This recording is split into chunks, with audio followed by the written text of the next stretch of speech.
Heavenly Father, today we put on the full armor to protect us against attack.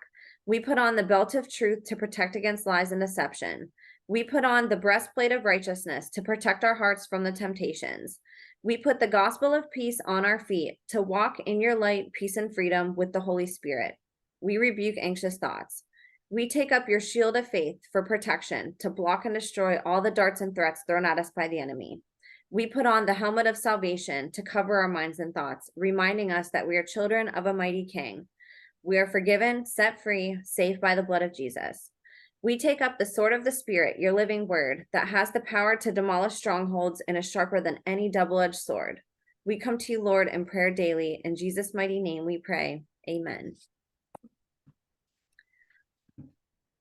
What's up, you guys? Welcome to The Imagination. I'm your host, Emma, and I'm not going to lie, I'm pretty excited for today's guest and episode. Introducing anti-parasite expert, human biohacker, educator on womb, sexual, and trauma healing, co-founder of WikiLeaks on Telegram and across social media platforms, content creator, podcaster, and the woman who single-handedly took on helping thousands of people detoxify their bodies from the harmful side effects of the shots that were being injected and given out like candy over the last couple years, Lexi Icenhower. I met Lexi on Telegram just over a year ago, and it was an instant connection.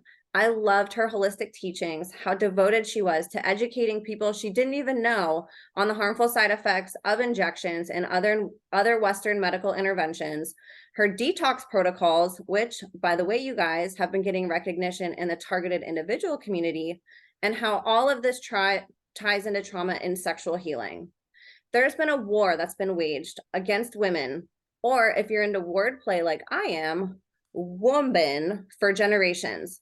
Most women don't even realize this war is being waged because it's been happening since before we were born and has been completely normalized. From the systematized injection schedules we are on since birth, the birth control many of us ladies start taking before our bodies are even fully developed, the massive amounts of endocrine disruptors coming at us from all angles, and the constant agendas that over time are making women and men less fertile and more sexually dysfunctioned, we have a lot of healing to do as a collective.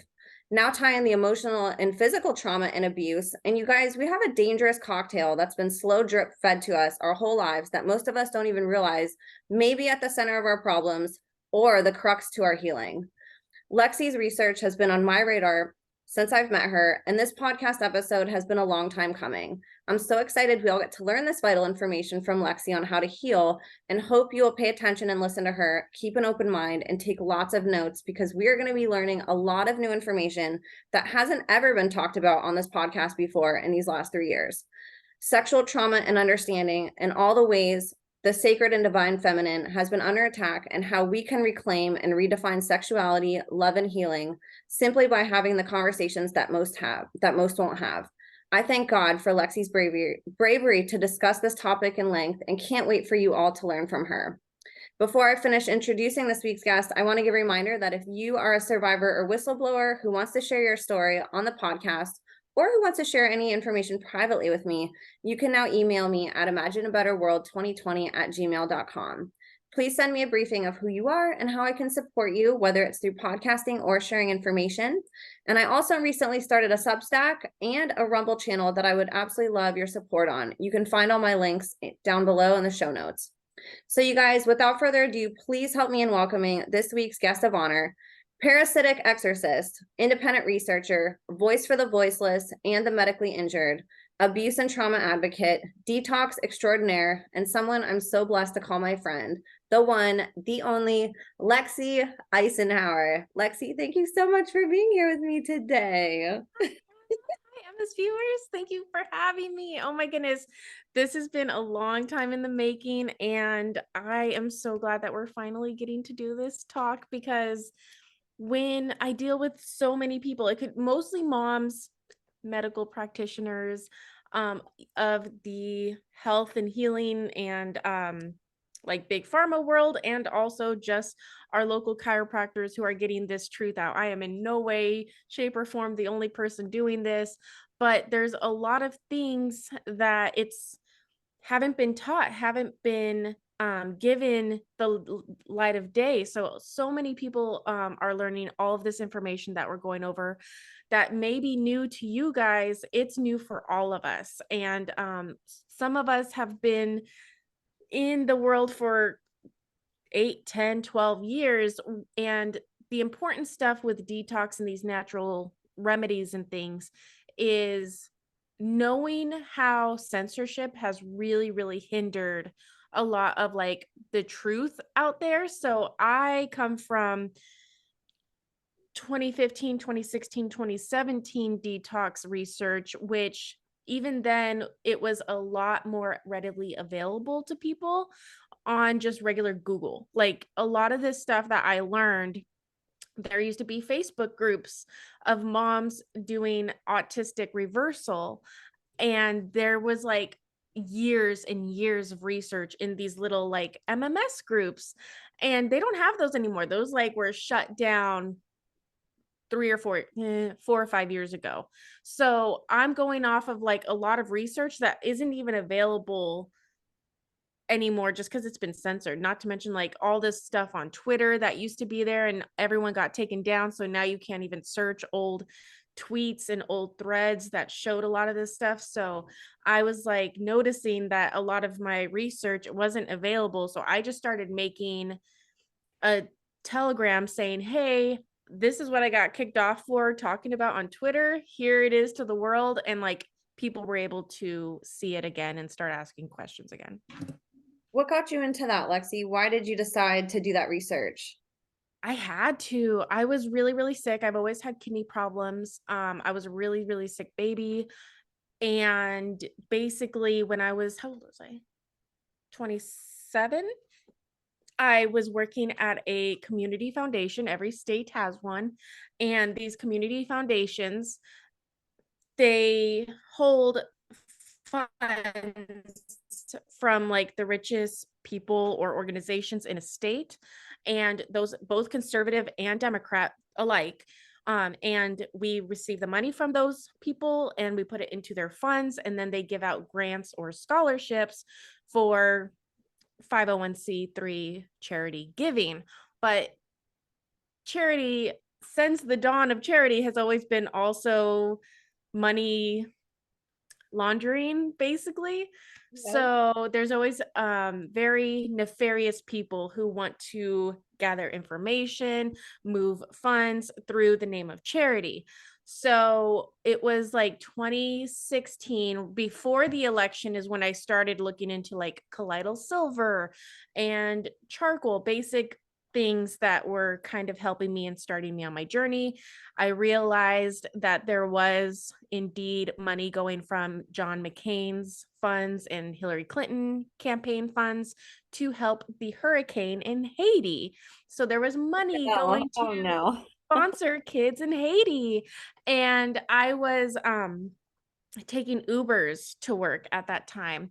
So you're stuck in a car with like a guy who's been listening to like Joe Rogan or Alex Jones all day. And he's like, yo, guess what? And we would have, I worked in the same building as above Senator McCain at the time.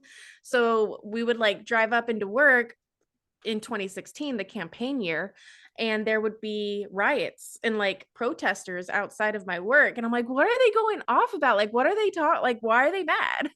And he's like, oh, you haven't heard? And then he was like, yeah, both Hillary Clinton and John McCain are both in on this huge global trafficking of children, and it doesn't matter if you're Democrat or Republican. And like he was going into it, and I was like, okay, that's a weird conspiracy. But I would go into work, and they'd be like, oh yeah, we're sending money to Haiti, help Haiti. And then I noticed what perturbed me most, which every state does, is called student tuition organizations.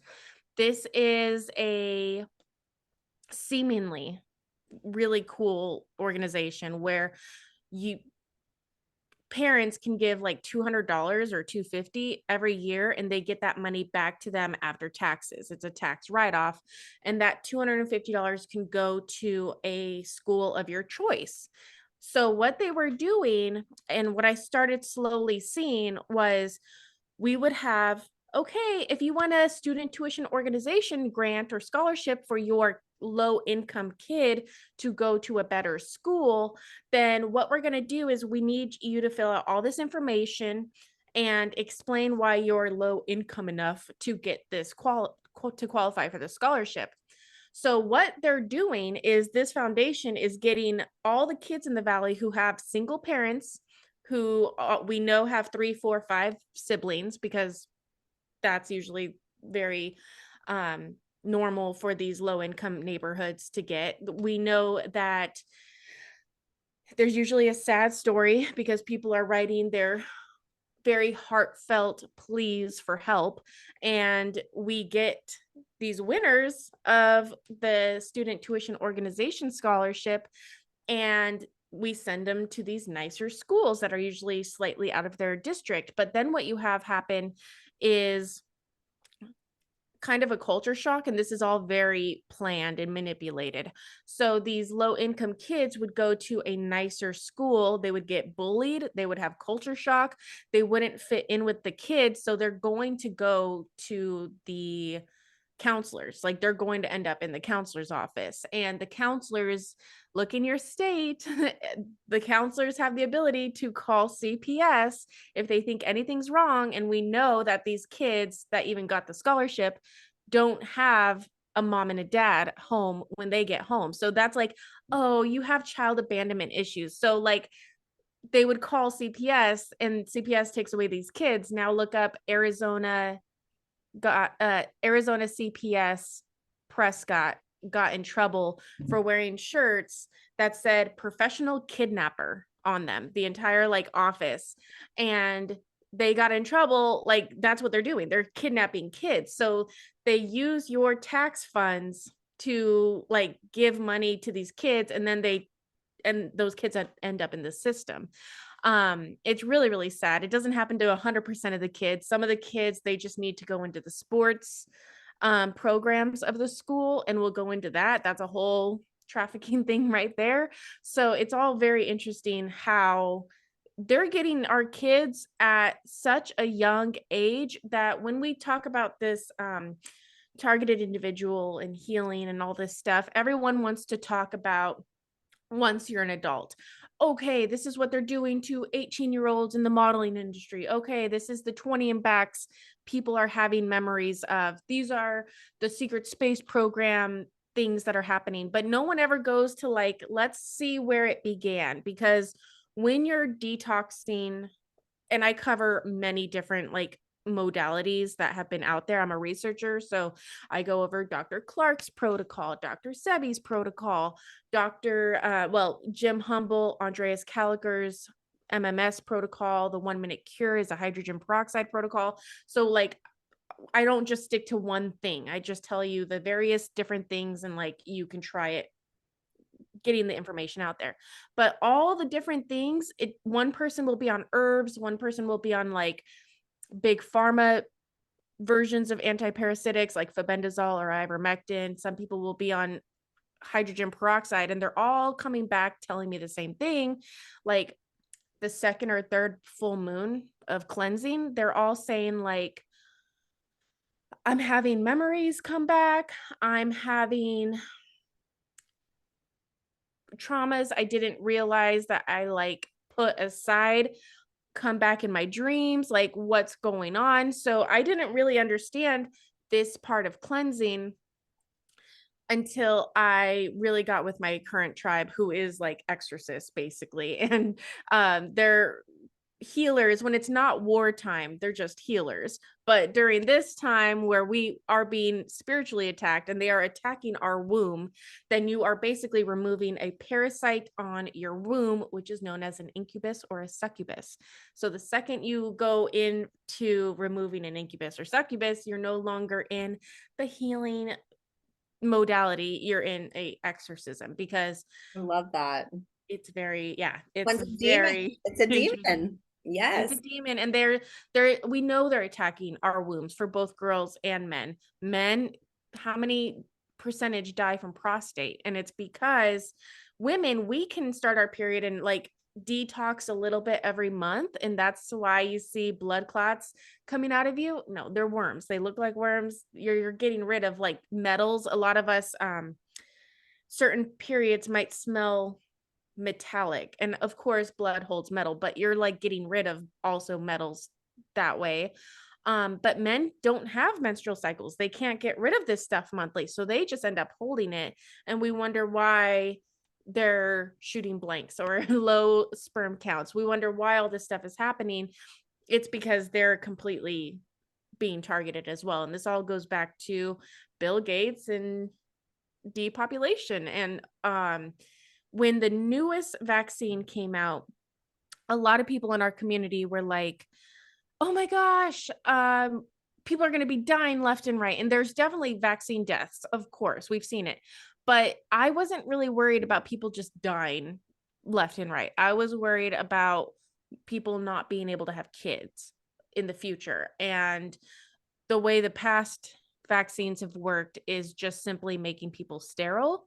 So that's where my mind kind of went with this one. I was like, well, we probably won't see as many deaths as they're saying. And truth be told, if the unfudged numbers in America, America has less jab deaths than like the rest of the world. I think it's because Trump put us on a different 5G network, and 5G goes into how the graphene oxide, for example, how it's manipulated. We know it can be manipulated through 5G. So America does have a different 5G network than the rest of the world, and we also have less jab deaths than the rest of the world.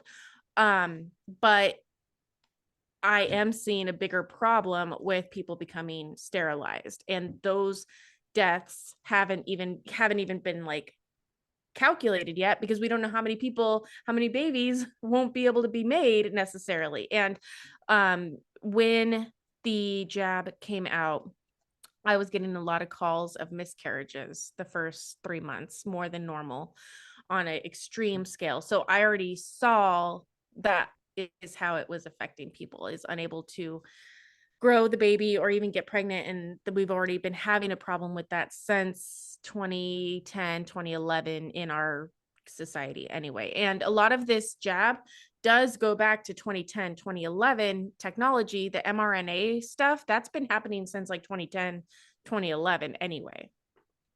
Can you, how, so in comparison to what you were getting, because you had already been working with people on these like detox things and then all this happened, what was the increase in women? When you say it increased, what was the amount? I never got a call about, okay, there were two things that started happening after people started getting the jab. One was weird. Non-vaccinated women who might work somewhere with with people who got the shot, even though they didn't get the shot, they were like 50, 60 years old, and they started getting their period again. That was, and they hadn't had their period for like 10, 12, 15 years, and like they're starting their period. So that was weird. Um, and then shortly after that, I started getting calls of like, we've had two miscarriages and the wife did get one shot. And like she realized after that one, so we started having to do that. I never got either of those kind of calls before that, before the release of the newest shot. So I thought that was interesting. So even though I got about 10 to 12 women who were post menopausal starting their period again, that was crazy. And then I started getting just as many calls of women who were young and not able to hold the baby. Okay. Oh my gosh, that's terrifying. Yeah. So, but when you're cleansing, so that's what this whole talk is about. Like when you're cleansing, what we're seeing people is around the second or third month, people who are still menstruating will notice that you are going to have weird periods. Like you're getting rid of so much that your periods will be weird. And also like your underarms are going to excrete so much junk. And I'm not just talking about deodorants. And usually when I say this, I'm like, so you're going to push out all of the years of deodorant with bad stuff in it, and you are going to smell so bad just for like a week or two. And there's ways to get around it. Like you just immediately put oxidizers on here like 3 times a day and you'll be good. But like expect some of this nasty stuff to happen. It's you're expelling stuff. And I'm always like, once you realize that this is more of an exorcism, then all of those exorcist moments in movies kind of come back and you're like, oh yeah, you're purging, you're like stuff is coming out of you. And it's very true with anything, any kind of detox. So my big thing is go super slow. Even slower than like the doctors tell you to. And I have a theory, all of these doctors like Hulda Clark, Dr. Sebi, all of these people who were doing detoxes back in the 60s, 70s, 80s, 90s, they didn't have to deal with people as toxic as they are today. So what I started noticing was like people would go and do some of these protocols and they couldn't even do what the doctors told people. Like, for example, Hulda Clark has her own clove, black walnut, wormwood pills.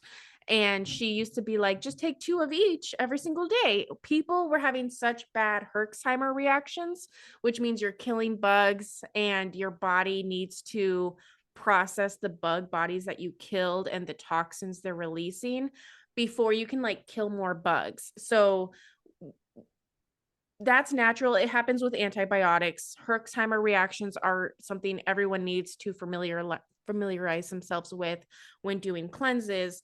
Like I said, from dog dewormer to herbs to sea moss, this starts happening early. And I go into what to expect. Let's go super slow. Let's start off with a quarter of a dose. Let's start off with doing 1 or 2 of those herbs and working your way up to the full number. If you heard that you're supposed to take 24 drops of MMS a day, you're going to start off only taking 5 drops of MMS a day. And some people can't even do that. So when we're talking about becoming sovereign beings, we have to look at becoming responsible for your own symptoms. And what that means is like, I'll work with husbands and wives all day. And it really doesn't matter the gender, it goes back and forth. But let's say the husband and wife are doing this together. The husband can totally take 6 wormwood capsules a day. He does 2 in the morning, 2 in the evening, 2 at lunch. He can totally do it and be fine. Whereas the woman like takes 3 and she can't get out of the bathroom. And it is so different for everybody because we all have different toxins. Did the wife grow up near a farm where they sprayed the farm with like glyphosate and stuff? So the husband doesn't really have these like toxins in him, but the wife does. So now she's purging those toxins. So like everyone's different and no one can really be on the same protocol. So I tell everyone to start whatever protocol you do really, really low. If it says 20 drops of something, start off with 4 or 5 drops with a lot more water. If something doesn't sit well with you, everyone needs to know about binders, which are clay, charcoal, zeolite, really dirt, carbon products. And this, if you're having a little bit too much die off, if you took a little bit too many herbs or oxidizers or whatever, then the charcoal will go and grab the remaining medicine and get it out of your body so you don't keep absorbing it. So my thing is like getting the information out to people and them trying themselves, because we can't really go about this like how doctors used to, like you're going to take this daily, because everyone's going to be different. 1 month I can do something just fine, and then the next month it doesn't sit well with me. Like it's really weird how that works out too. So keep a journal. This is how you become sovereign. You learn what works for you. You hold yourself accountable. You start slow and work your way up and things of that nature. That's how I go about it. I'm so excited to learn more about this because it's so fascinating. I know before we started recording, we were talking about just how undereducated we all are on all of this. Like everything we're taught is to make us sick and to keep us sick. You know, we're not taught, especially natural healing. Everything always goes back to Western medication interventions. And even though I know that that can work for some people, especially in like very little moderation, Yeah. we're not taught how all of these things tie together. We're not taught about how our bodies work. We're not taught about how trauma stores in our body, how something even like an injection could store in our body and for how long. We take these things and don't realize that we could have effects. We could have something whenever we're born that doesn't affect us until maybe we're 50 years old, and we never correlate it. So I'm so excited to learn and like tie all this together, because I think healing sometimes, especially because most people do go to doctors specialize in one thing. They're not tying it all together. Western medicine is very much like that. Doctors focus on one body part or one thing. Same thing with therapy interventions. They focus on depression, or people who, there's like different specialties that people have. And it's like, man, I know that there's so much to learn, but to be able to tie all this together is really powerful, to get people realizing that there isn't a separation between your knee and your brain. It seems like, because that's how we study things, and your emotions and a disease in your body, we don't tie these things together and realize that it's all combined, and that everything that we put it, like, we literally are what we eat, we are what we inject in ourselves, we are the energies that we take in, we are the people that we're around. Like, there's just so much to it. So the work that you're doing, girl, is so important. Thank you. And what Emma just explained, and I do cover it. I'll share my screen and I'll go over my like step 1 process, my step 2 process, a quick overview. I'll go over all the things. But exactly like Emma said, I want to just go off of that. Doctors do a couple things. They make you sicker while making you not feel pain. That is very indicative of current healthcare. Is like, I'll get rid of your pain, but I'll make you more sick. And that's where depression comes in, because like you don't feel anything, but you're like sick. And of course, parasites go into it and all the things, but real healing, like I said earlier, I'm breaking out. I have a little breakout right there because I wear cheap makeup because I don't have $300 to spend on the good stuff right now. So if I keep putting cheap makeup on, I have to keep pushing it out.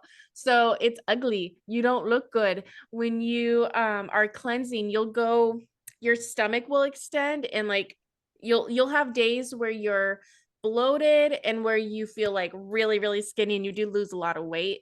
And then you'll be bloated again, because it all goes with keep minerals. Like my step 0 on all of this is, do you have enough minerals, positive minerals, magnesium, potassium, sodium, iodine, not fulvic acid. Fulvic acid is, we go into it in many of my videos, but basically it's a negative ion. It's not positive ions. And most of the minerals we need, all the minerals we need, there's like 100 of them, are positive ions. So simple, like Celtic salt, pink salt. If you get pink salt, get it from the Americas, not from Pakistan, because there's a lot of like radiation testing and stuff like that. So that's the thing. But I like pink salt because it has more iron in it. That's what makes it pink. And iron makes you create new red blood cells, and your body's in war. Like you're ripping bugs out of red blood cells basically, and white blood cells. So because the white blood cells are taken over by bugs, and you can actually see them. There's like, if you go on YouTube, intracellular parasites, you'll see in the microscope little bugs inside of our white blood cells. So the white blood cells can't even act or do anything because they're Manchurian candidates. So you have to remove these tiny little bugs. And that's another thing I want to tell everybody. Why I'm so big about going slow is I care more about these teeny tiny single cell organisms in our blood and in our brain. They're literally, they're not even, they're like tiny. It doesn't take much to kill those. We all think of parasites, and I know you guys are thinking of the 21-foot tapeworm and the pinworms, and yes, that all does come out of people. It is very fun to see the first couple times, but realistically, I care about getting rid of these teeny tiny blood parasites. Those are causing more problems in the grand scheme of things, more than what you think of as parasites. And there's 6 million types of parasites. So many people add me to these new Facebook groups, and it's just people going, what is this that I passed? You guys, we don't know all the parasites. We just know that you killed it and keep doing what you were doing, because there's 6 million parasites. Each parasite has 3 to 5 life cycles, which they look totally different. So it's like you're trying to figure out what something is, and it hasn't been cataloged for the public. So you're never going to find out what it is. That's why I'm so big into doing different things where it's first minerals. Minerals is going to kill a lot of your blood parasites right then and there, because your white blood cells have the ability to kill parasites if they have enough minerals. So they're going to start doing their own thing and detoxing with just salt. Salt and carbon is a great way for anyone to start. And technically that's nothing. This stops people from being depressed, just these two things alone, because you're killing Toxoplasmosis gondii, which is the cat parasite, which is a single cell organism, which makes people want to commit suicide. So I get people started on their cancer protocols, and the first week or two, they're just taking minerals. It's like not a full moon. They're not taking anything yet. They're just doing their salts and carbons. And they're like, I feel so good. I feel like a weight has been lifted. For the first, I didn't have to take my antidepressants. Like, oh my God, like they're feeling the effects of killing these tiny things. So that's why I'm like really good about going slow, because once you kill enough of your blood parasites, your white blood cells, look up white blood cells eat parasite. It's amazing to see what your body naturally does if the white blood cells don't have parasites themselves.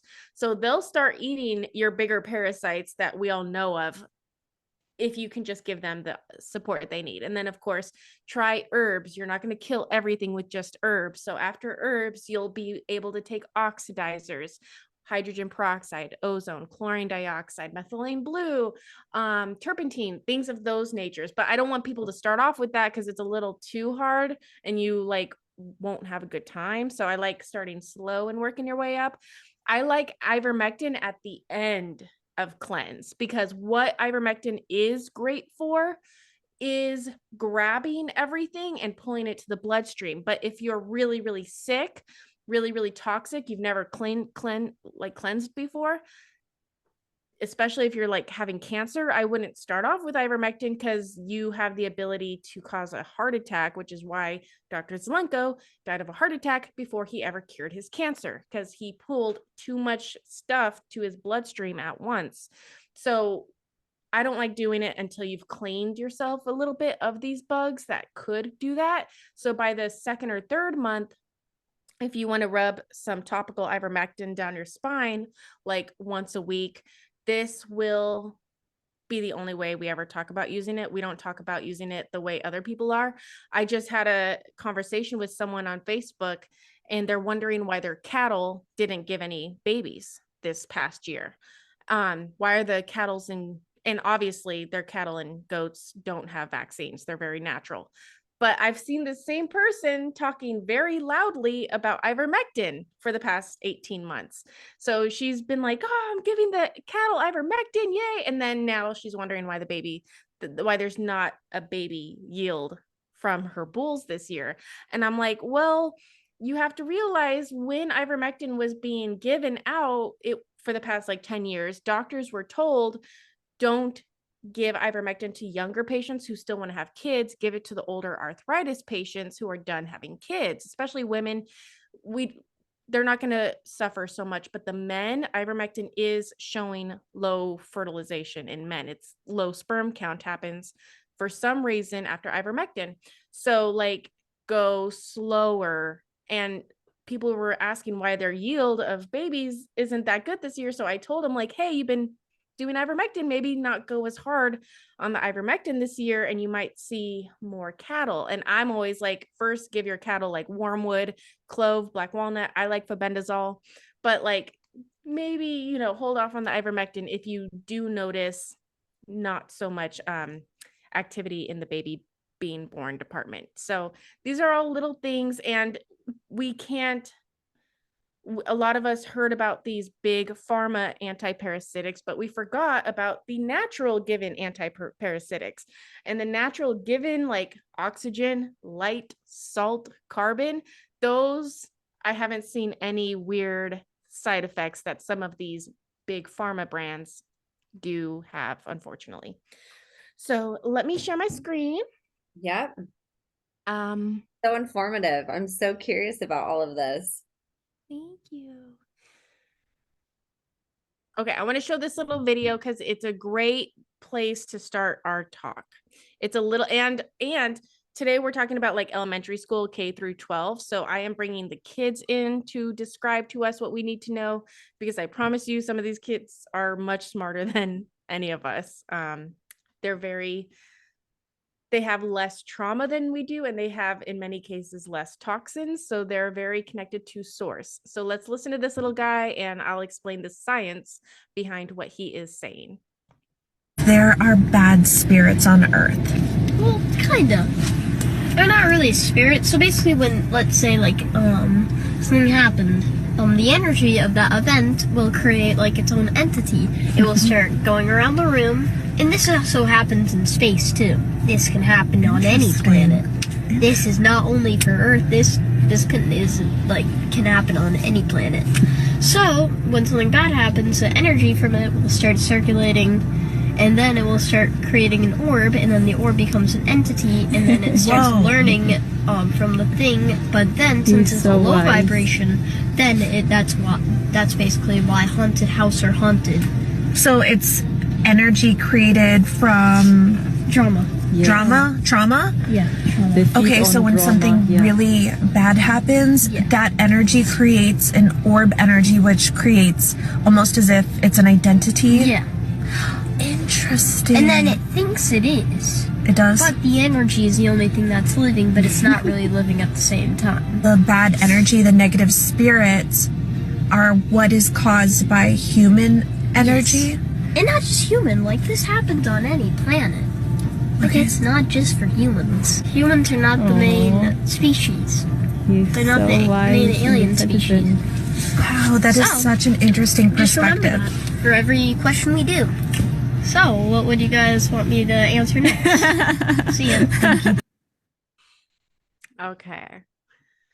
So, I talk a lot about fiction. Half of my Rumble channel is how to heal yourself, and then the other half is looking at fiction, things that have been written, and how there is scientific proof that actually correlates to what these fictitious myths and stories are telling us.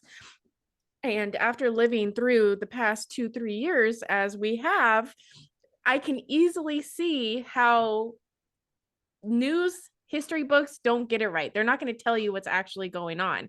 So I totally understand why Ben Franklin, in the autobiography of Ben Franklin, he describes in depth how if you need to get something truthful out there, you have to say it's satire.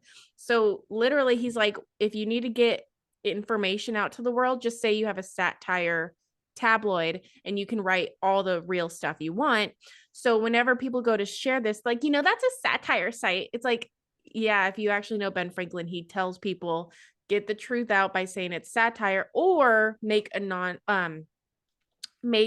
a fiction book saying what's happening. And that makes a lot of sense. So we on WikiLeaks go into fiction in reality. So just like how we listened to that little boy tell a wonderful story of how trauma actually is creating these negative entities, then you realize Harry Potter, the Hogwarts video game that just came out, and the Fantastic Beast and Where to Find Them franchise, which is explaining like the wizarding world and the muggle world in World War One, like right after World War One, then you would understand that those two series are completely trying to explain these mafia people are traumatizing people to basically create all these demons, and that's how you keep people in line. And it all starts at school. That's why Harry Potter, Hogwarts, is all about school system, because that is where they're getting our kids. All of this is about save the children. In Harry Potter, the final battle that kills Voldemort, like the end of everything, where does it happen? It happens at the kids' school ground. The battle is always going to be at schools. And what are we seeing in our reality? Schools are keeping gender from parents, like, oh, he's a she now, and you can go get this surgery for castration if you just like listen to the school. So it's really weird how, yes, these things that were happening are also happening in real life. So even your traumas are parasitic. Your heart actually tears tissue when it is heartbroken or after a traumatic incident. Everyone who detox goes through this emotional healing from high school, really before. No one understands why until you look up the very real science of parasite larvae hiding in scar tissue. You were never able to fully heal after that heartbreak when it happened 10, 20, 30 years ago, because a bug implanted itself physically in this fissure, like this heartbreak tissue. You'll see in a moment. The communists who are trying to take over the world want you to be a victim because victims do not grow a backbone and overturn their oppressors. The way they do this is by making everyone married to their trauma. So everyone holds on to this trauma so hard. But the very real reality is during cleanse, you kind of start pulling these little parasites out of this scar tissue. You start getting rid of scar tissue, and then it's like these old bug bodies will jump out and you get rid of them. So for the very briefest of time, basically you kind of open these old wounds. And I have people texting me every single month going, why is it that it's always like the third month? It's my third full moon cleansing, and I am just crying over the guy I lost my virginity to in high school. Like, what the heck is happening? And it's like, this is why it's totally natural. Don't feel like you don't don't feel traumatized like when it happened then.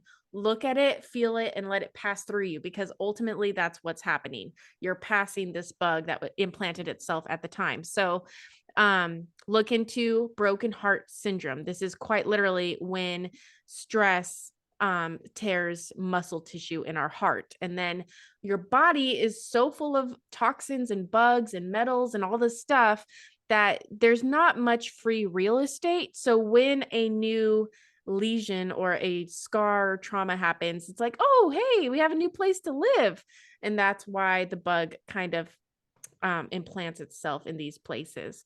So that's the real, very real science behind what the little boy was explaining with how trauma is causing demonic entities. And when we say demons are parasites, there's literally like a bunch of books called Demons Are Parasites. There's rap songs. One of my favorite little rap songs I like people to listen to is called Vampires Are Parasites. And he explains getting into the Hollywood industry, and they killed his brother to make him disassociate, and they put a parasite in your blood.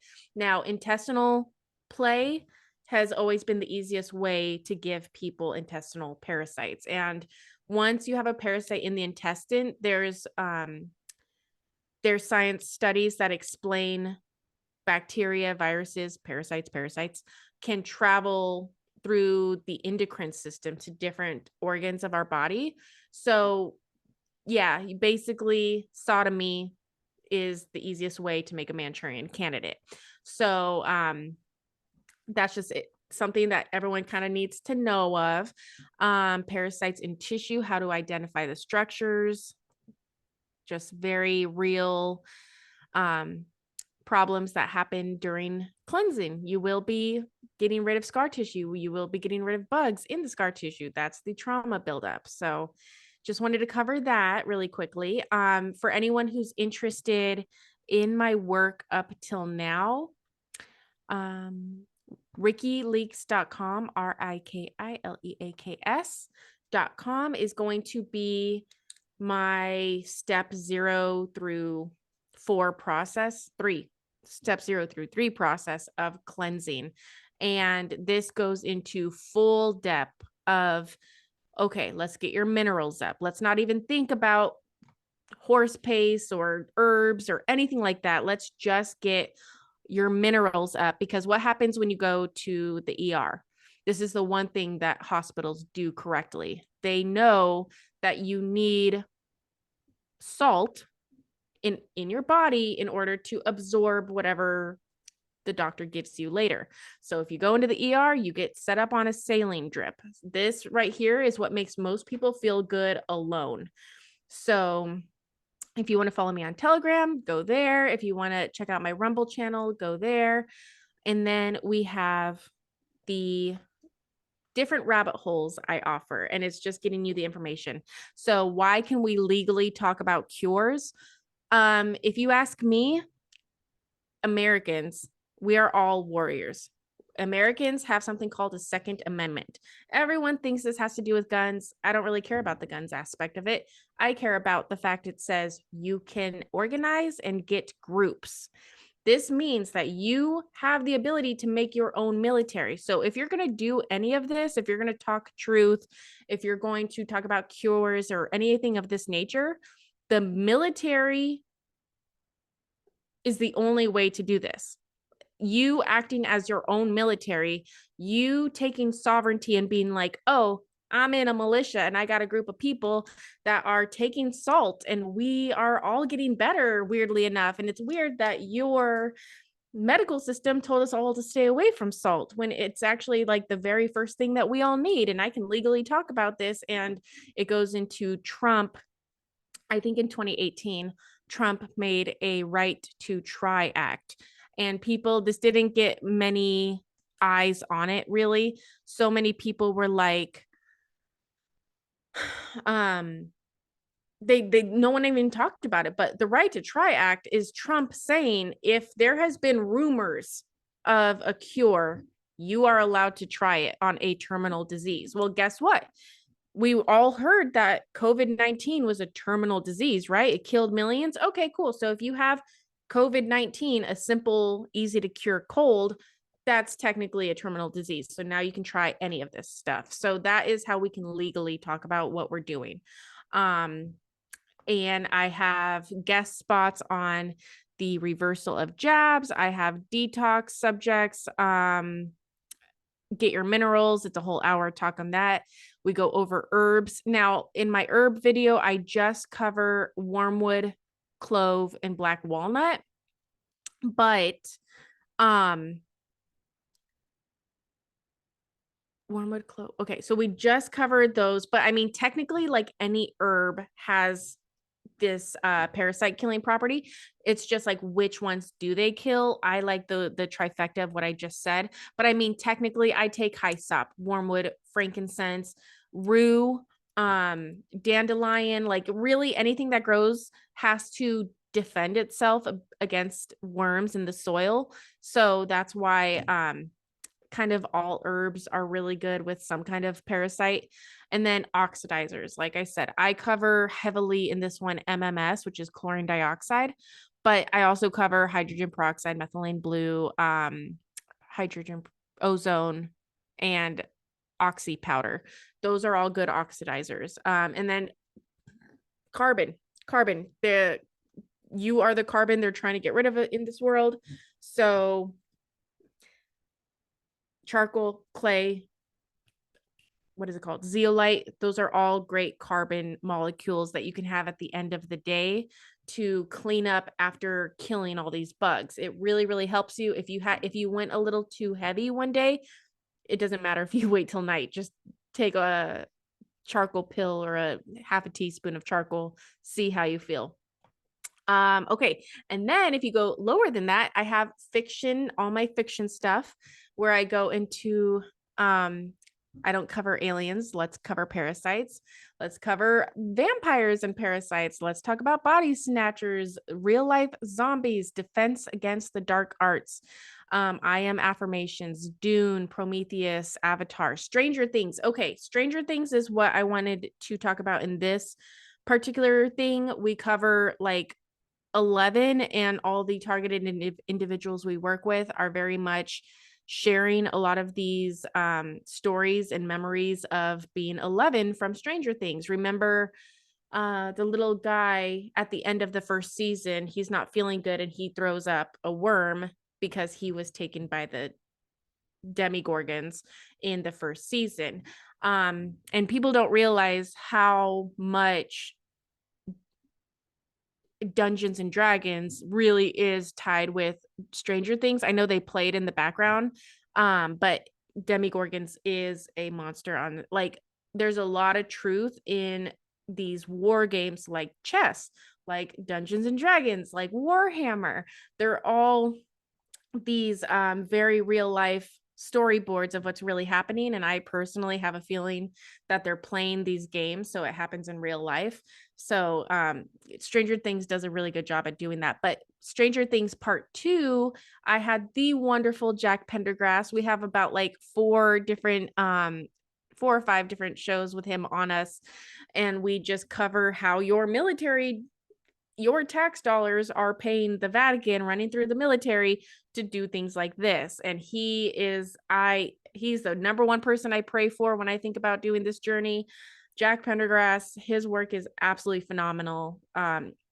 He's doing great work. So we cover how Montauk, and it's not just the Montauk Project. The one in Ohio is actually scarier than Montauk, and it's these real life military bases doing testing and experiments on your children. And if you go up to CIA right now, look at CIA spy kids. There is a .gov CIA spy kids, like, oh, if you want to get your kid into espionage, like CIA. It's really weird. And it's like a real, yeah, it's very real. So we cover all this stuff. There's no way to do this without talking about magic, because magic is being used against us.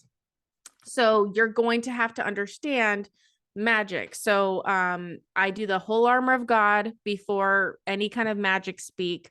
I always try to tell people your magic that God gave you, the Christ that lives inside of you, when Jesus said you guys are going to do greater things than I'm doing, that is going to be the magic that we pull from. It is purely Christ and God, but you still need to know about the bad magic that is being used against us, because how do you defeat something if you don't understand it? So I'm just going to quickly go over this. These are my videos on Rumble. We do a full moon video every single month with things that we are noticing. Our next video is going to be probably our most requested video, and it's about teeth and teeth health.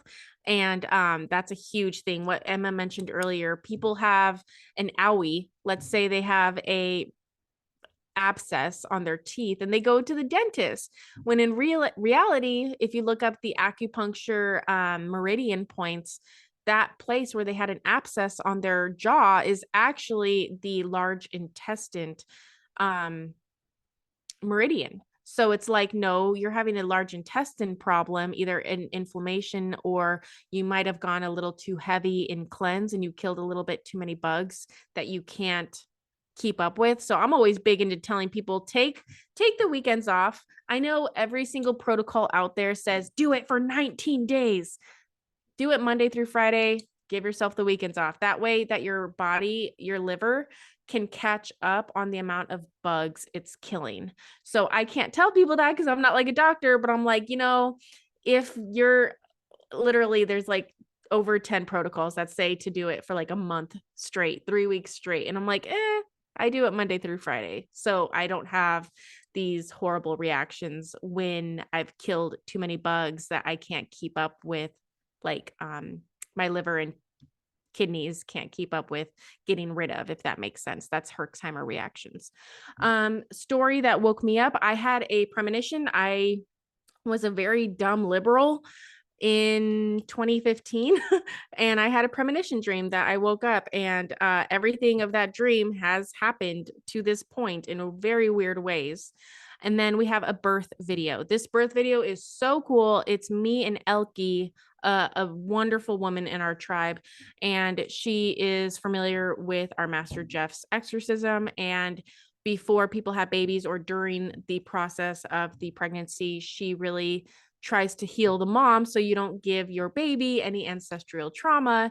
And it's really just doing cleansing and clearing as much as you can, hopefully before you get pregnant, or easier ways to get pregnant. And then, yeah. So we have a project exorcism we did with the beautiful Jenny Constantine, where we cover what an exorcism kind of looks like. And what people don't realize is you kind of already have this happen when you're cleansing.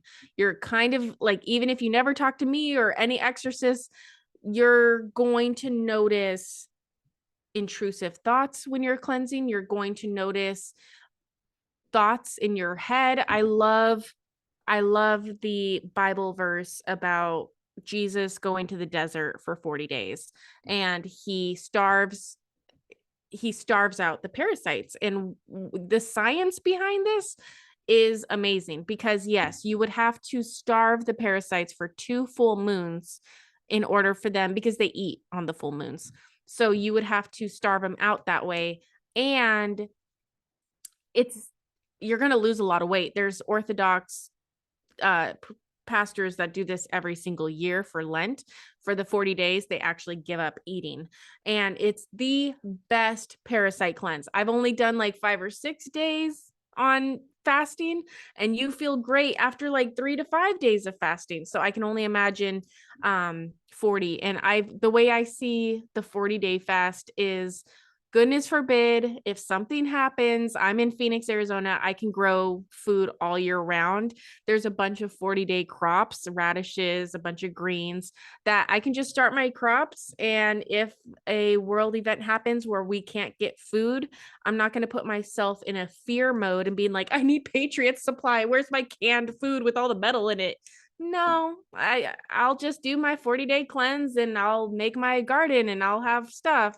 So when you know of this stuff, you give yourself a lot of ammo and a lot of self-esteem and self-motivation. You're like, oh, okay, worst case scenario, I'll do the best parasite cleanse there's been known to man. But that's another thing. A lot of Christians are like, oh, you just say Jesus's name and you're cleansed. And it's like, then why did Jesus have to cleanse? If Jesus is enough, even Jesus was given frankincense, myrrh, gold, and hyssop as a baby. Why was he given antiparasitics? Why was it so important for this baby to have antiparasitics? And then when he got older, why was it important for him to starve out these bugs? And guess what happens when you're starving out the bugs? Just like that parable of Jesus explaining his 40-day fast, he said he heard bugs talking to him, like you hear demons. And this happens in cleanse. You'll hear, you don't need to do chlorine dioxide today. You're fine. Oh, you don't need to take that extra sea moss. Like the bugs literally send you thoughts of this while you're doing it. So it's very interesting that like that parable in the Bible explains it perfectly. And even Jesus had to clean himself. So we go over the basics of magic that is really a part of our life every day, from screens to contracts that we are all a part of. And then, of course, how it could be used against us. And then these are probably 2 of my favorite videos that aren't getting a lot of views. This diabetes episode, everyone in the whole entire world needs to watch it, at least in the Western world, because, and I start off by saying, I wish I didn't have to call this the diabetes episode. A lot of people are realizing that every single disease we're given kind of gives you diabetes, because it's really more of a sexual disease. That's why with people with diabetes have trouble, they need Viagra, they can't have sex anymore. It goes into the nervous system. It really is more of a sexually transmitted disease than herpes. And herpes, this one, everyone kind of has skin problems, and it's more of a nervous system disease than a sexual disease. It's really weird. These are 2 of my favorite videos that I actually learned a lot on while making them. So we do full moon, we do transmission of stuff, we do covering Christmas magic and stuff in video games, and learning about your body and all the things. Let me get into one moment here.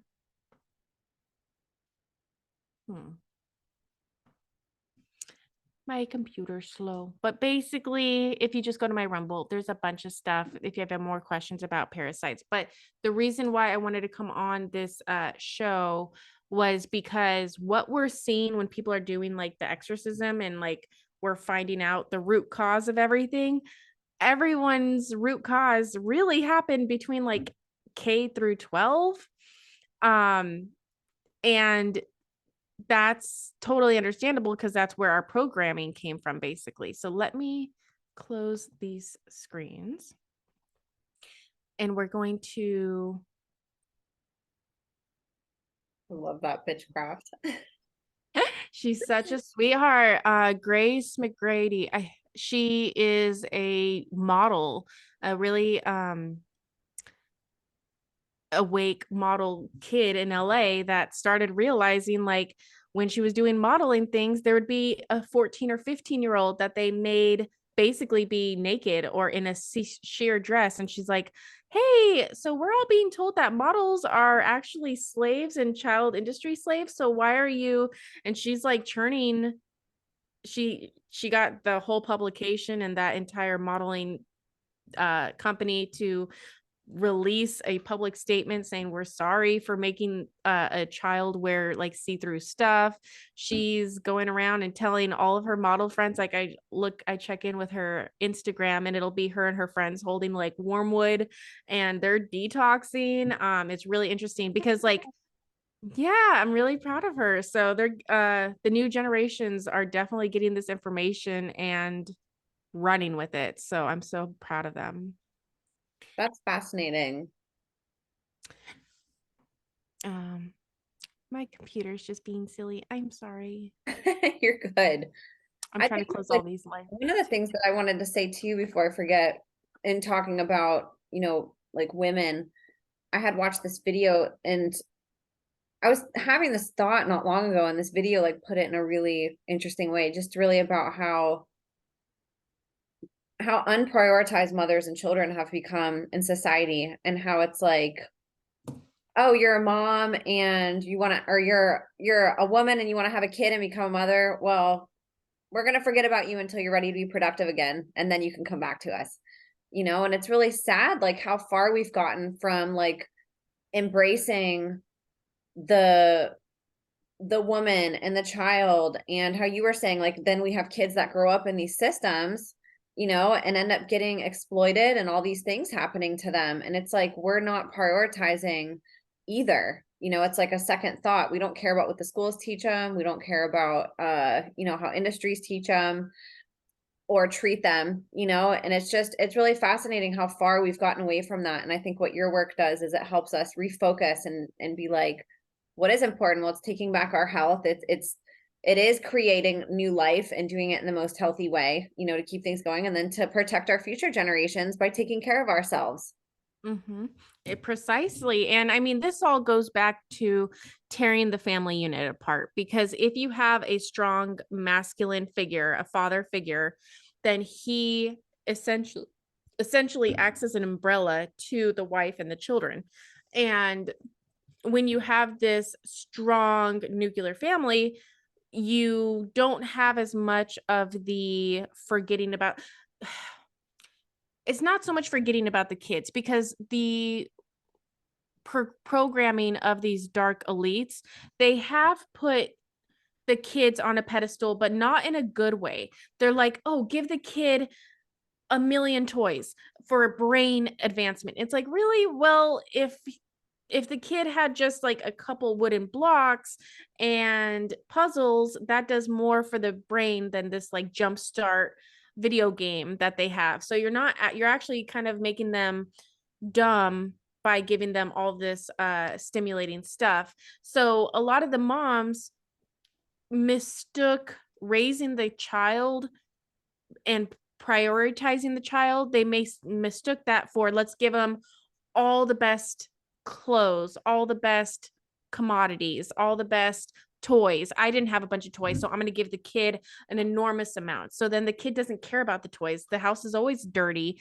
because kids can only really play with like 5 toys and less and actually be engaged. Whereas any parent, you go into the house with kids and most of them have toys cluttering everywhere and the kid isn't playing with any of them.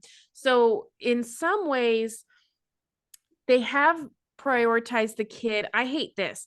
we're going to go into like sports, but oh, you have to be off by this time to take the kid to this sport practice. And then that's on Wednesdays, but you have to get the other kid and take him to this sport practice. And that amount of wasted time on sports that we have right now, which are mainly basketball, baseball, and football here in America, American football, those are all very traumatic sports. Like when I went to college, it was just a community college that was actually great for kids for the sports programs.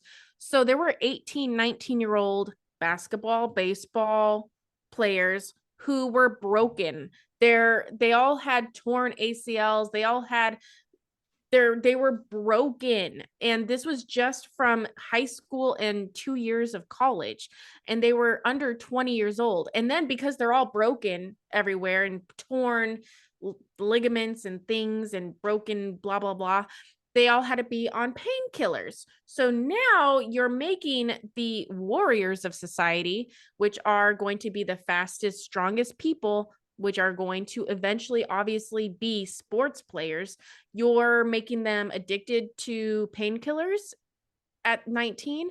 You're getting them on steroids, which makes them infertile because they have to get ready for going to the major leagues, which all the major leagues, do you think The Rock naturally looks like that? No, it's steroids. So it's really brilliant how the school is doing this. So I have an hour. I wanted to go through this. When we think of the human slave trade, we all think of Epstein Island and the sex trade and, oh, they're eating humans, which they are, but it goes so much further into that. It goes into simple K through 12. And it doesn't even matter if it's public or private because they both have their own sets of programming. So there's a lot of stages from infant to 11, and 11 is a really big one. Obviously, I'm making a pun for Stranger Things because she's obviously the number one targeted individual we all think of, but the age of 11 is huge, and that's kind of where all of this programming starts at, is getting you at a perfect place when you're 11 years old. Even Harry Potter, they start at when the child is 11. It's right when the child is starting puberty. They're at their most like they can absorb information. They're very smart. I think the smartest human is between 9 and 11, and then they kind of start getting stupid after that, personally. So yes, in non-wartime, we're called healers, my tribe, but the tribe right now is they're doing sexual transmutations, which means your guys's prostates and ovaries and uteruses are under extreme attack right now over the past 3 years. Slowly, yes, since the 1990s, babies started getting our series of shots, but like it's all come up to the past biological weapon that was released onto the world. So I cover everything on my normal. Go check out Ricky Leaks. We cover salt, UV light, oxygen, carbon. And then if you want to bring in, all the popular stuff, the big pharma stuff, maybe try that at the end. The one I really love is febendazole. Hydroxychloroquine's okay.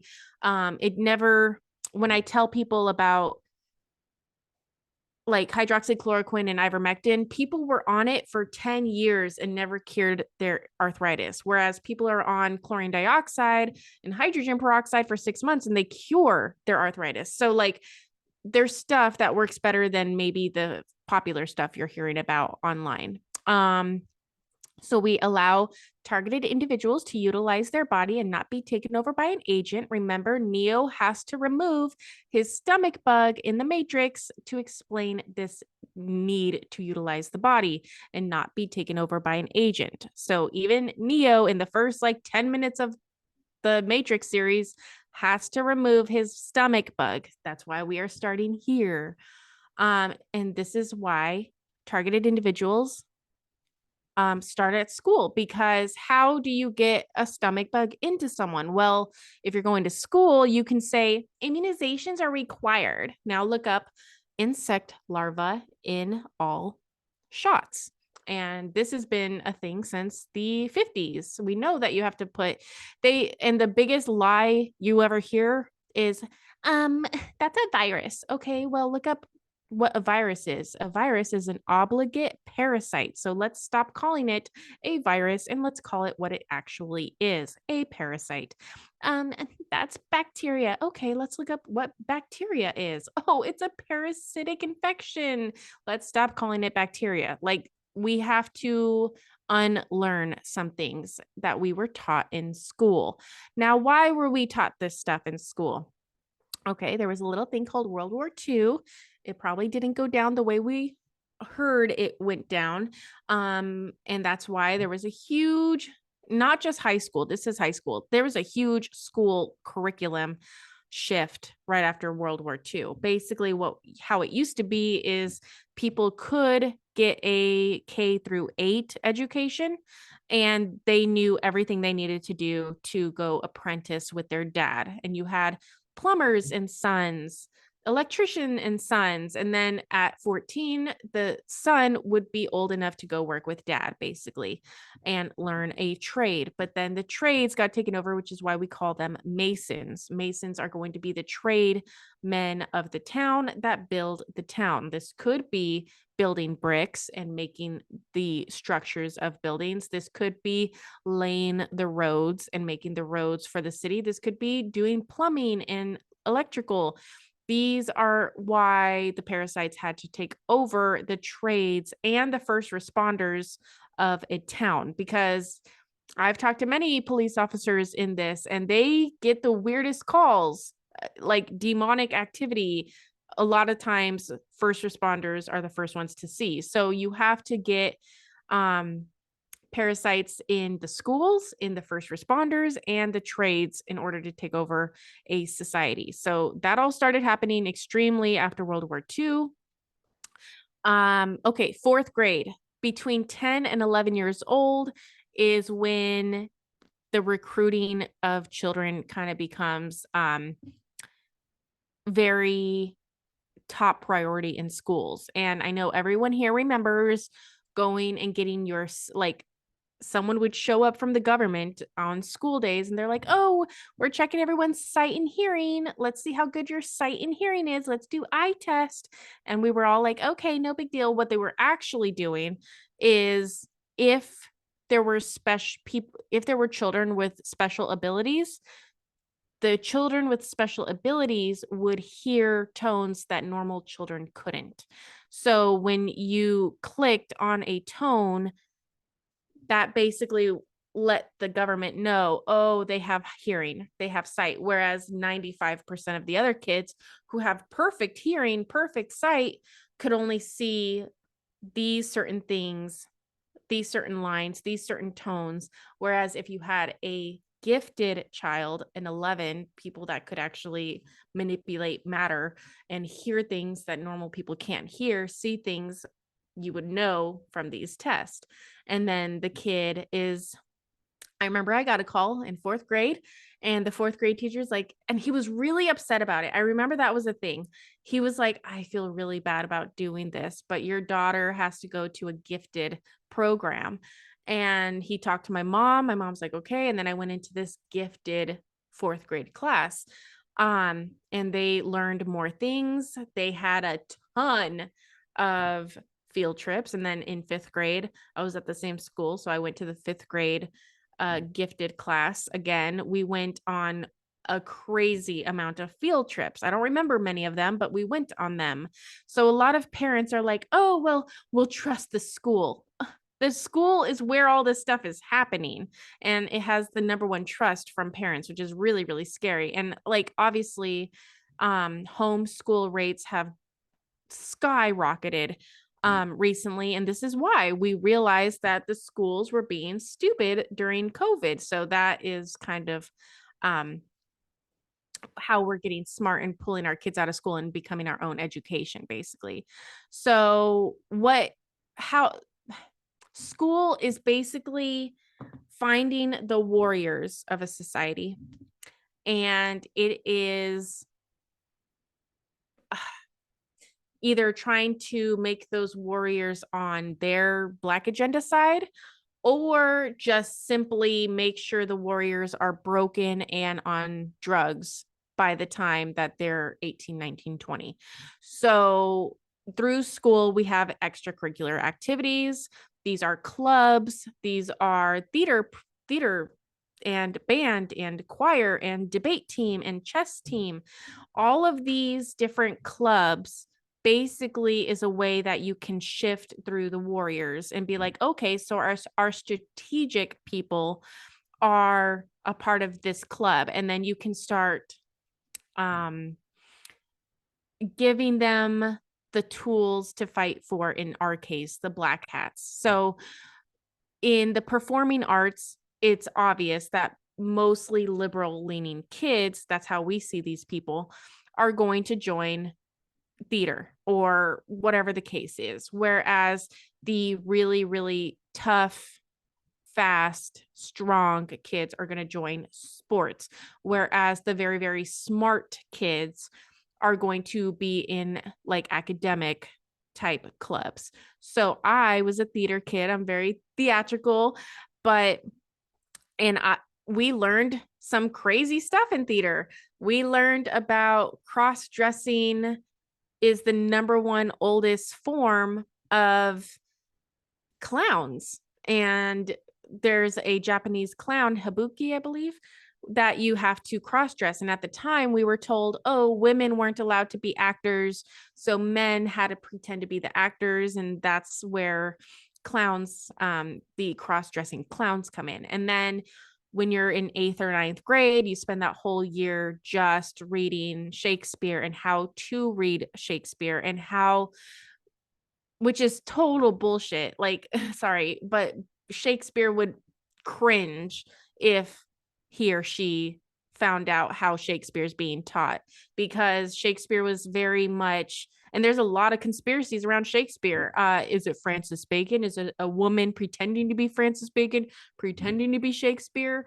There's like crazy stuff into that. Look into it yourself. But if what we know about CIA clowns and having to write out plays and books and stuff of that nature actually predicts our reality, then you need to understand how the stage is set and understanding things about theater. So theater is a wonderful thing that all kids, the sports players, the smart kids, they should be in theater too, but they're not. In school, it's very not cool, and you can't be a part of that group because this is how the mafia is keeping people segregated and not join and basically make an army that would be made of the best fighters, and this is how they're corrupting our kids. So if they go into theater, that's wonderful.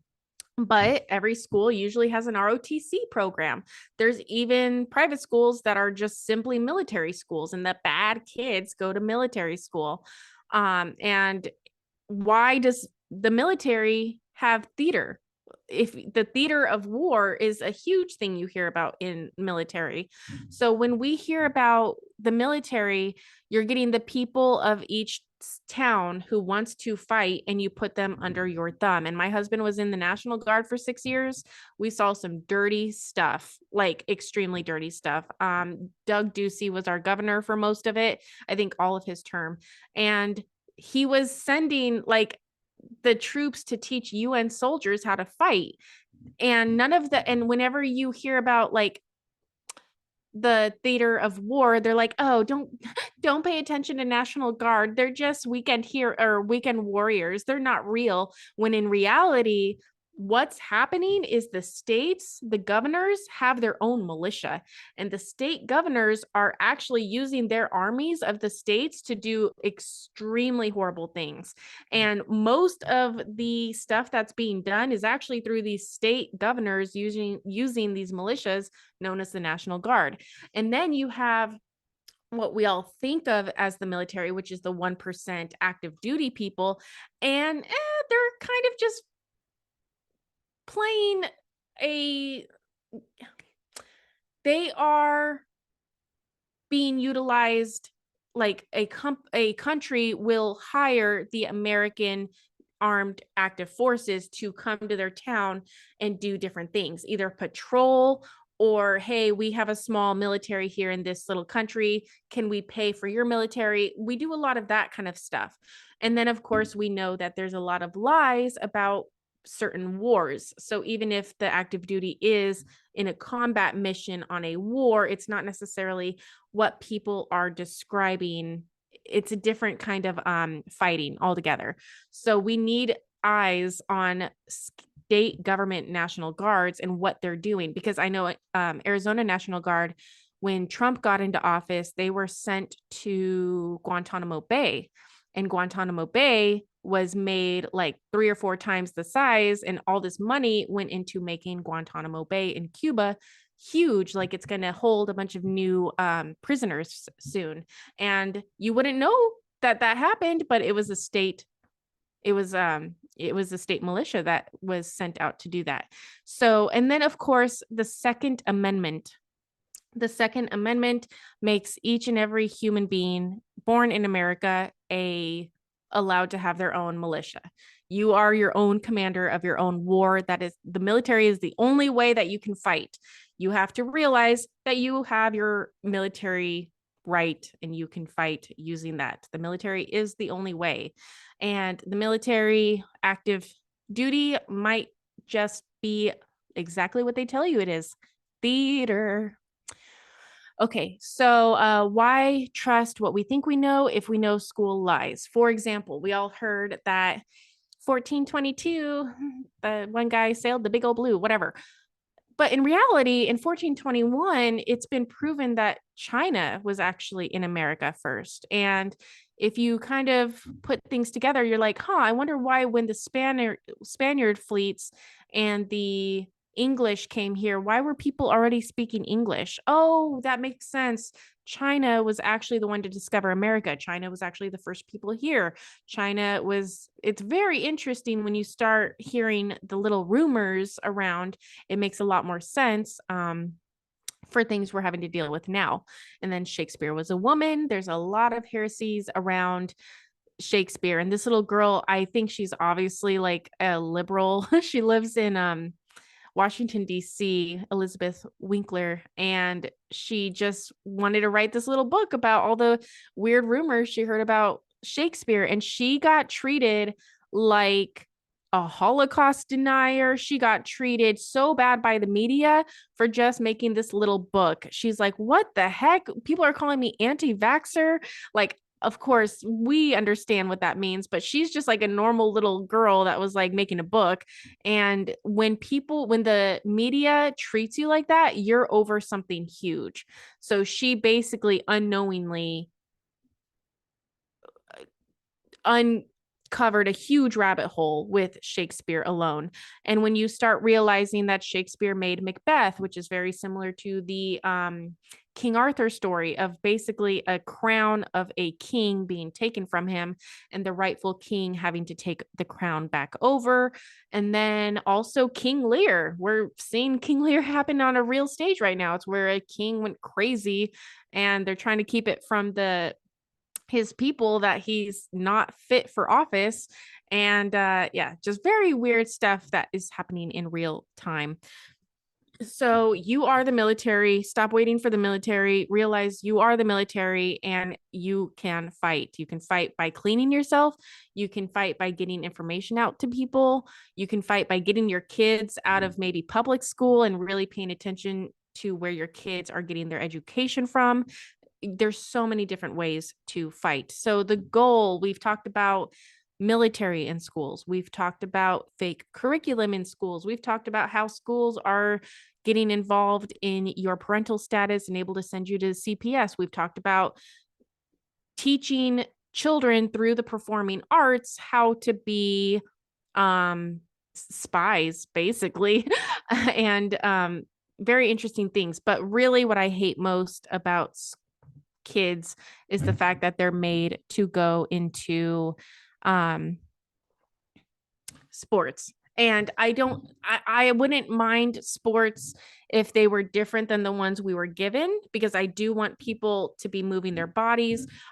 We are definitely disconnected to our bodies. I think we definitely need to be moving, but the sports that we are given, which are extreme impact to joints, like basketball. It's people's joints are getting like ripped apart, and the amount of the way you throw the ball and the way you land on your legs. And then of course there are bad falls without any protection. Basically, people are getting really, really hurt. They're not going to be able to fight the Chinese basically because they have an old basketball injury. Same thing goes with baseball is horrible on the body. No one should be doing it. And then football is like the worst. We already know that the amount of concussions that's happening to football players and the size requirements. You basically can't be in the NFL unless you're on steroids, even though they say you can't be on steroids. Like, I've seen those linebackers that's not natural, especially when you look at linebackers. I tell everyone to go watch the Chicago Bears 1985-86 Super Bowl. It was a very famous Super Bowl where the Bears went and they made this little like Super Bowl song.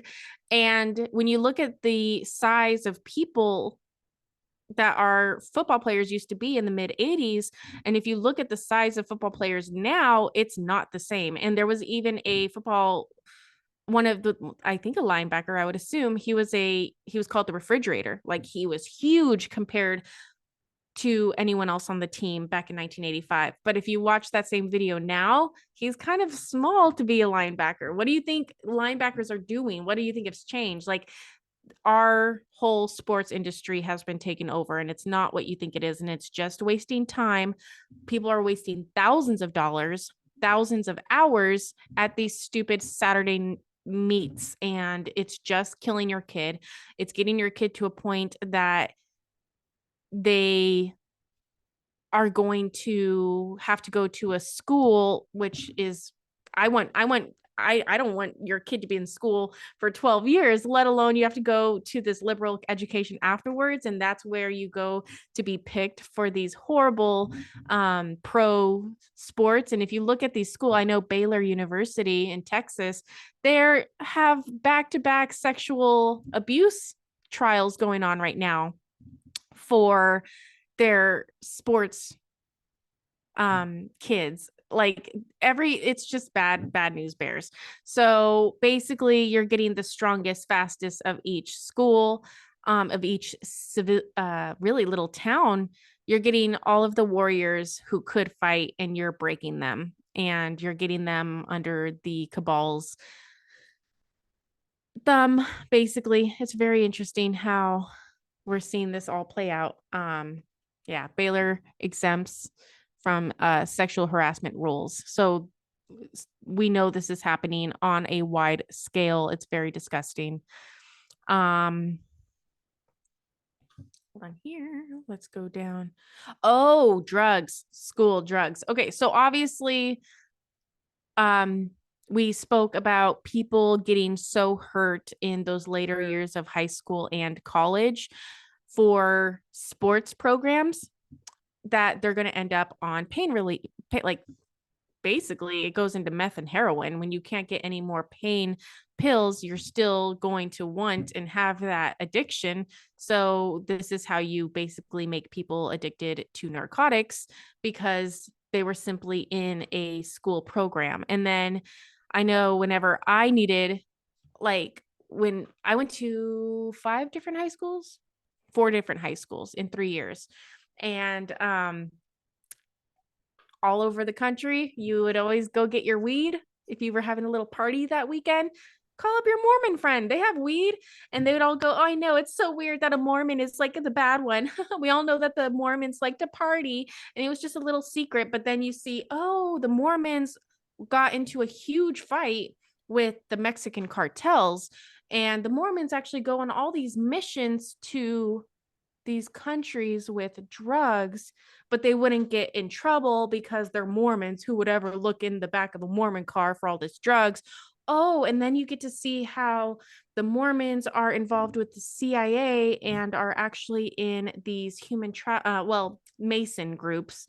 And those Mason groups will figure out who's being sold what kind of drugs. So then if the dad wants to advance in society, well, my son is selling your kid drugs, so then they have something over you. So then it's how the Masons are ruling everything. And we obviously know churches are dirty. And I always tell people, what do the Mormons and TikTok have in common? They used to be called something else, and then they had so many sexual abuse cases that they had to change their name. So LDS is now what we're supposed to call Mormons, because it's not cool to call Mormons Mormons anymore. Is it 95% of the people who are Mormons? No, it's only 1 or 2 of the brothers or sisters in each church. Same thing goes with Catholics. And Catholics, what I've noticed with Catholic churches, they have more of a grip on Alcoholics Anonymous, Narcotics Anonymous, AA. They have more of a grip on the adults of society who they need to get under their thumb. No, there's no such thing as a recovering alcoholic. You get rid of the parasite that craves alcohol and you won't be an alcoholic anymore. But it's literally an Aleister Crowley. AA is a spell that Aleister Crowley made to keep people into this horrible life form. So people are like, but it helped me, but it helped me. No, they help you. That's how the mafia works. They help you so that you're always under them, and they tell you that you'll never be good without them. That is how a narcissistic relationship happens. That's how these not Mormons, Masons have been infiltrated to take over society. They're using every church. Each church has a different corrupt thing they're doing, and this is how they're playing out. So they get you drugs. Oh, and then of course teachers are telling parents, oh, your kid has ADHD, I just can't handle him in class, get him on whatever ADHD medicine they're on now. And that does so much hormone disruption and things of itself, where if the kid was just allowed to go outside and play, and if we didn't have these classrooms the way they are, you could totally have kids not in a classroom setting learn way more about math, science in just the kitchen, cooking or cleaning or doing all these active things that they're using their bodies, so they don't have to be riled up in a classroom. Of course, every kid is going to be not able to sit through a boring class. That's very much prisoner warfare. And yeah, prisons. One of my middle schools looked exactly like a prison. And then we found out that there are contractors who make prisons and schools. Like, if the floor plans for prisons are the same floor plans for many high schools, they look the same, they're cold, it's really, really bad. And then why does our school bus look exactly like a prison bus? Why? His story, this is about Jesus, is his story, but it's also whoever won the battle gets to tell their version of the story. So what's the other version of the story is always what I tell people to think of. And lastly, ultimately, this whole talk, what it has all been about is school is trying to stop your self-esteem, stop self-esteem from growing, stop you from having any esteem for yourself. Our kids they don't know what to think. They're told what to think. They're told to act what's cool. They're told all these things that they are told they're obviously not good enough, and they have shit self-esteem. So this is my favorite book, not just for children either. I think it would be a great book for businesses to read. I know some not corrupt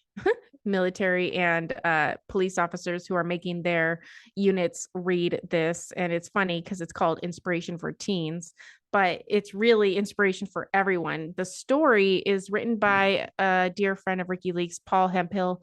He is a like Civil War historian, and he really put a lot of time into Gettysburg. Like, he knows all about these random things of Gettysburg. And there were just dozens and dozens of stories that, of course, we're not taught about, of children in Gettysburg in the Civil War who had to fight.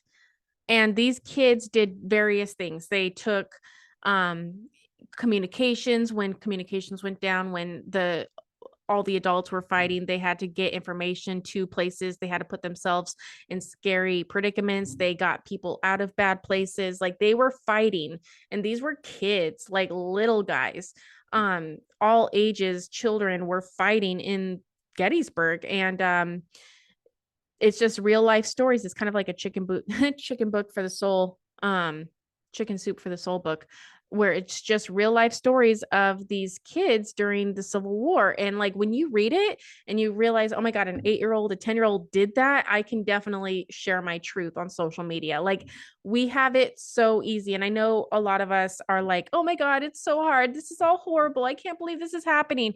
Okay, you guys, we have running water, we have air conditioning, we have internet. Like, yes, obviously we've been sucked dry by vampires, and yes, literally adrenochrome is a thing, which means there's real life vampires. Yes, all these scary things are happening, but we have it a lot easier than like any other people in history having to fight the same exact thing. So when you start cleansing your gut, your mind becomes clear. You yourself get self-esteem, because when you heal yourself, especially when people have been told that they're never going to heal themselves from something, they do get rid of that little thing that the doctor told them they couldn't get rid of, and they do start making insulin again, and they do blah blah blah, all this stuff. Your self-esteem goes way high, and it's not cocky.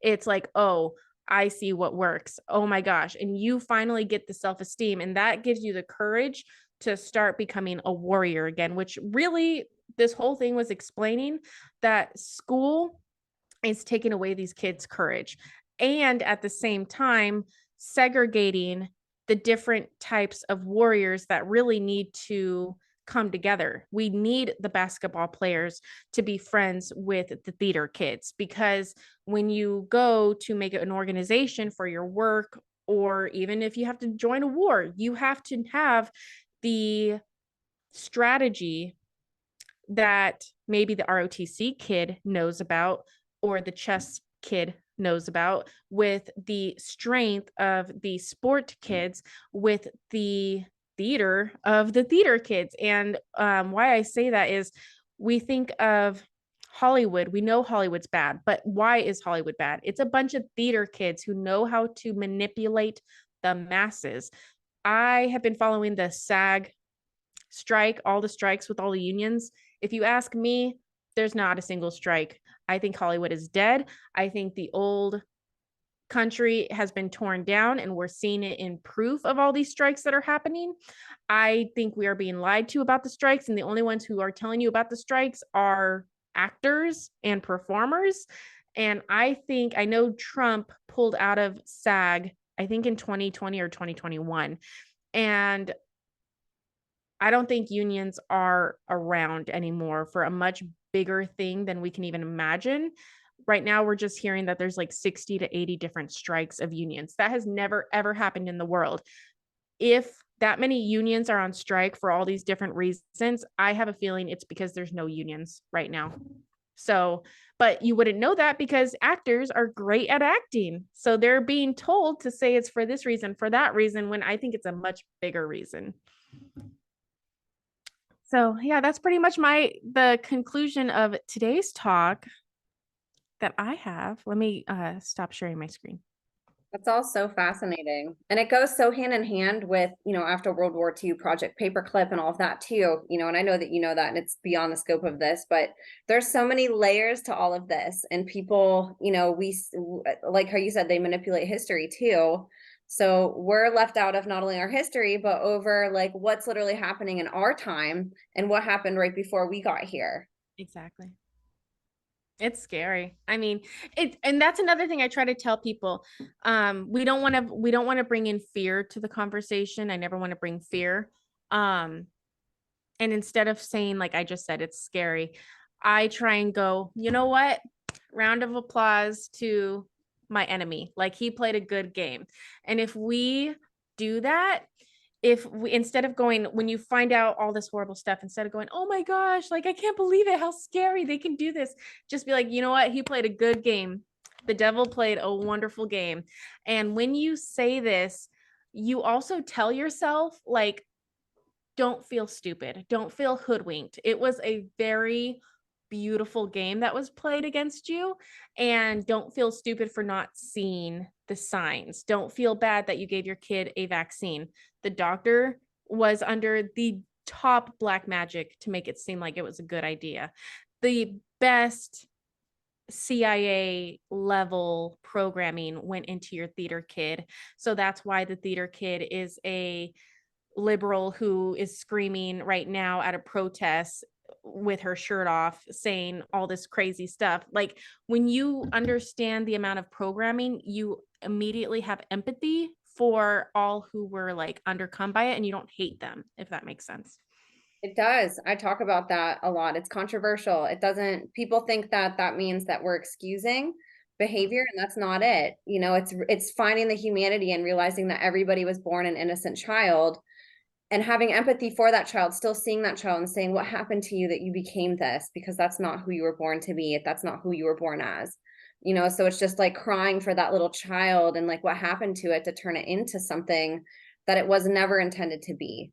You know, and I think that's Yeah. a beautiful point to bring up, because there's so much hate in this world. Everybody is at each other's throats, and it's like, man, if we all just looked at like each other's baby pictures and realized that like we were all just born these cute little kids with the whole world in front of us, and we were corrupted, a lot of us more than others, you know, and some of us way more than others, you know, we'd cry for all those little kids. And when you realize exorcisms are needed, and when you realize, when you do a parasite cleanse and you see what comes out of you, and we're all, if you're watching this podcast, you're awake. You're not a stupid person. You're a pretty awakened individual. You are obviously a free thinker if you found this podcast. So we're the most smartest, cleanest people, and even we have stuff. So it's like, oh my gosh, if this came out of me, what's going to come out of Hunter Biden? Like, oh my gosh, like, I get it. And then when you realize they're puppets and you see the hand come out of the puppet and just a shell of a person who doesn't remember doing anything. And Beyonce legitimately might have never done anything bad in her life, but Sasha Fierce has. Sasha Fierce takes over Beyonce. That's her demon that takes over her. So it's like, once you realize when the demon comes out of a person and the person doesn't remember their 75% of their life, you don't feel so much hatred towards the person. You redirect and you find the real enemy, and you're like, okay, I see. They just want us to hate the puppets. You have to hate the hand that's in the puppet. Oh, great point. I love how you said that, girl. Yeah. And that was an awesome presentation. I want to be respectful of your time. I know that you have somewhere that you have to be. So let's tell people where they can find you again, real Yes. quick. We'll wrap up. And I definitely want you to come back on, because there's so much more we can talk about. Yes, if you have any questions, put it in the comments below and we'll get to it next time that I'm on the show. Check out my stuff. RickyLeaks.com is where like all my links are, or you could just go to Rumble and search Ricky Leaks there. You'll find all of our videos as well. But my website has my links when I've been on other people's channels too. So that's where I usually send everyone. Okay. I'm going to link all of that in the show notes, you guys. Please go support Lexi, her missions, her pages. You know, this stuff does not get elevated at all. It's very censored. So I always say it helps so much. Even just subscribing to a Rumble channel can do so much for somebody. So go follow Lexi. Lexi, thank you so much for coming on here. This really was like so special and so valuable. And your knowledge is just absolutely incredible. So I can't wait to have you back on. You guys, thank you for supporting. You can find all my links below as well. Thank you for watching and supporting. God bless you, and we will see you next time.